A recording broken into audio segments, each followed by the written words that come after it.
Many years ago, Rolex GMT Pepsi was my grail watch. At that time, I wasn't sure about paying $10,000 for more than a 10 years old watch. Actually, I wasn't even convinced to pay that money for a used watch. I bought a date just 41 at that time, but still I couldn't get the Pepsi out of my head. I looked at homages, cheaper alternatives. I had the Seiko SKX 009, a great watch, yet not a GMT, until Steinhart showed up, and it seemed to be the solution. It seemed to be the fix. A GMT with aluminum bezel at $570 that may avoid me paying more than $10,000. The answer was simple. Why not? I ordered the watch from Steinhart website directly. It arrived safely, on time. I also do recommend Genomon. So let's start the review and find out if it's worth it. First, let's explain what a GMT watch is. It's a normal watch, but with an extra hand that you can set for a second time zone, along with the 24-hour bezel, with the blue and red color representing night and day. It does not necessarily comes in this color combination. You can also find it in black. You can find it in black and red, which is called the Coke, and the blue and black, famously known as the Batman. Now Rolex also released the green and black, and it's known now as the Sprite version.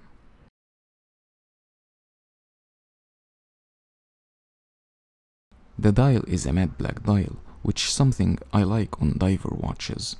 I don't prefer diver watches with sunburst or shiny dials, because it makes it more difficult to read in direct sunlight, which you will eventually take this watch for. The text is clean, with a touch of color with the Ocean GMT writing. Circular hour markers that are easy to read. Of course, this design resembles the Rolex GMT design and Submariner, but the markers here are stainless steel, not white gold like in Rolex. We've got the famous Mercedes hands. The dial is not dynamic, but it's straightforward and easy to read, both in normal light and low light, because of the great lume. I still have the lights in the room, but you can already see how the lume works. It works perfectly, and it will last for the whole night. I have no complaints about the lume. My only comment was the Steinhart choice to choose a different color for the hands. I would have preferred if they did it the Omega way, where they differentiate between the minutes and the hours. You will find Omega choosing green for the minute hand and the lume pip, which makes sense. But here you will find the hands in the bluish Rolex lume color, while the markers are in green. I don't understand why they did that, but it looks good and works perfectly anyways. The dial is protected by a sapphire crystal with anti-reflective coating that does a good job in making the dial clear to read with less reflections. I've seen people complaining about the Cyclops, but it's not a big deal. It doesn't magnify the date the way Rolex Cyclops does, but it doesn't have to. It is legible, and that's what matters.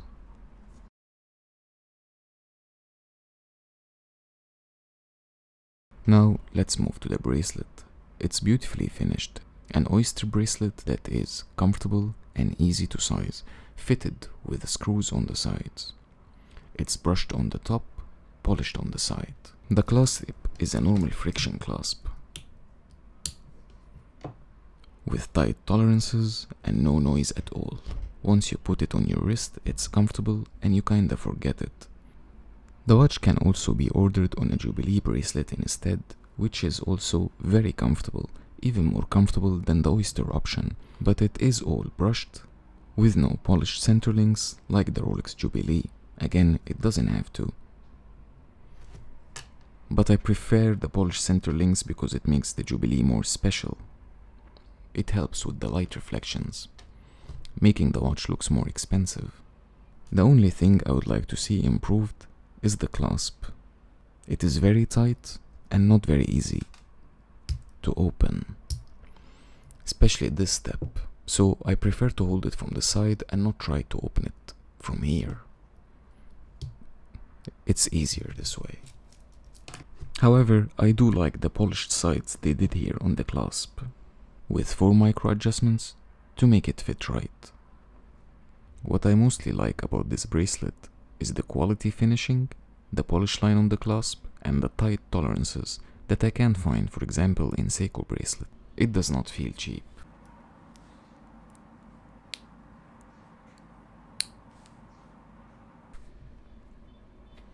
When you go to Steinhart website to purchase this watch, you will find 2 movements mentioned. There is no guarantee which one you will get, but you will either find the ETA 2893-2 or the Sellita SW330.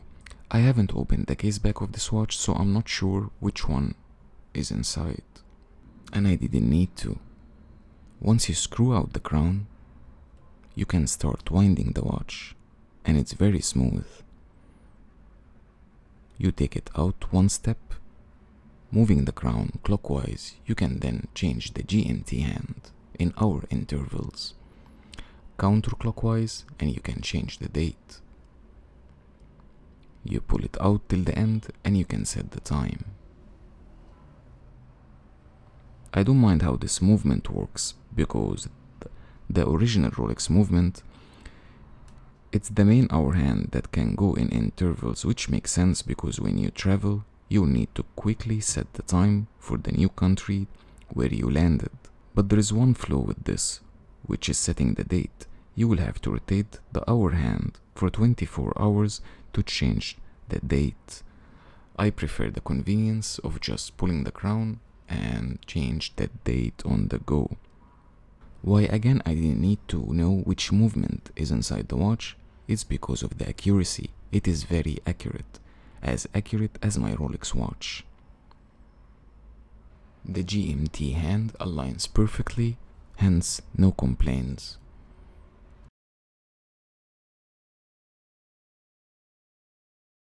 Now let's talk about the case. Normally in my reviews I don't leave the case till the end, but this time I prefer to.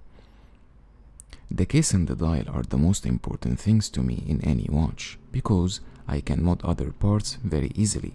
For example, I can change the color of this bezel very easily by changing the insert. I can change it to even ceramic if I don't like the aluminum or it got scratched and I want to change the look of the watch. I can change the bracelet if it wasn't comfortable to a NATO, to a leather strap, or any other steel bracelet. But I will be still stuck with the dial and the case. Of course I can change them too, but that will make it a completely different watch. And I must say that I wish Steinhart just stick to the oyster case design, which in my humble opinion is one of the best case designs in the world, especially in how comfortably it wears on any wrist size. Don't get me wrong, the case is nicely finished and the quality is there, but we seek perfection, and this is the picky reviewer. It is 39mm in diameter, with lug-to-lug of 47mm, thickness 12.8mm, which is great. That reflects in the comfort level of this watch. It feels very comfortable, you forget you are wearing it. Overall the watch looks great, it looks beautiful. My only complaint, as mentioned, is the case design. The watch is comfortable, but I would have hoped if they just stick to the oyster design. The case is brushed on the top, polished on the sides, and this is the way I prefer it, to give it a bit more shine. I don't prefer polished lugs on the top in any watch. And this is one of the reasons why, for example, I prefer the older Datejust models when they used to have the brushed lugs on top. On the back you will find a screw case back to support this 300-meter water resistance, with the text defining the watch name, serial number, sapphire crystal, and water resistance, and of course, Swiss made. The bezel on the watch is 120 clicks bezel, which is used normally on diver watches, not typical for GMTs. GMTs normally will have a bi-directional bezel, and I believe it was done to reduce the cost. They used the same case and bezel they already use on their divers. The bezel finish is completely polished, and it reflects the light in a nice way. I must say that this watch makes me feel that Steinhart really did the good job.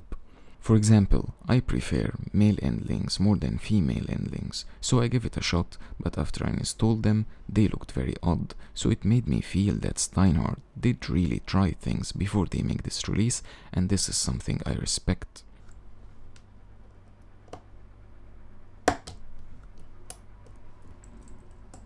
Especially that from the front, they perfected the look that even Rolex cannot get right nowadays. The slim lugs, the thin crown guards, used to be Rolex elegance formula that they lost. Rolex all of a sudden introduced the maxi case, which is a chunkier case that I love, but most people didn't.